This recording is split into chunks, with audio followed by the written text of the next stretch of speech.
రాష్ట్ర ప్రభుత్వం ఇష్టం కాదు, దేశవ్యాప్తంగా అన్ని రాష్ట్రాలు అమలు చేయాలి. కానీ భూమి వ్యవహారం అన్నది రాష్ట్ర ప్రభుత్వపు చట్టంలో ఉంది.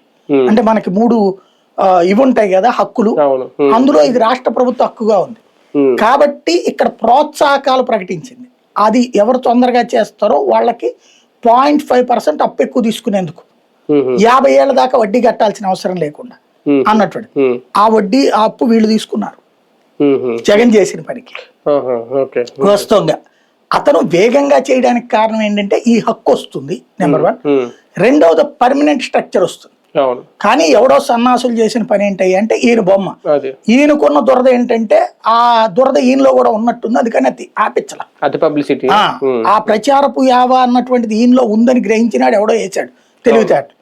వాడు దాన్ని అడ్డు పెట్టుకుని 90 కోట్లు 100 కోట్లు కొట్టేసి ఉంటాడు. ఏది ఈ ప్రింట్ వేసినందుకు రాళ్లకి వీటికి. వాడు బాగుపడ్డాడు, జగన్ నాశనం అయ్యాడు.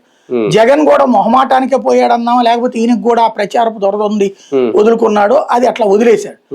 ఆ పర్యవసానం వెంటాడుతుంటే సమాధానాలు చెప్పడం చేతకాలేకపోయింది, కనిపించలేదు. అంటే అక్కడతో ఆగలేదు కదా, పునాది రాళ్ళ మీద కూడా వేసుకున్నారు. అదే చెప్పేది, నేను చెప్పేది అదే. రాళ్ళు దీనికి రెండింటి మీద పెట్టినప్పుడే 100 కోట్ల దాకా ఎవడో తినేశాడని చెప్పారు కదా అప్పుడు. ఆ టైప్ లో నడిచింది.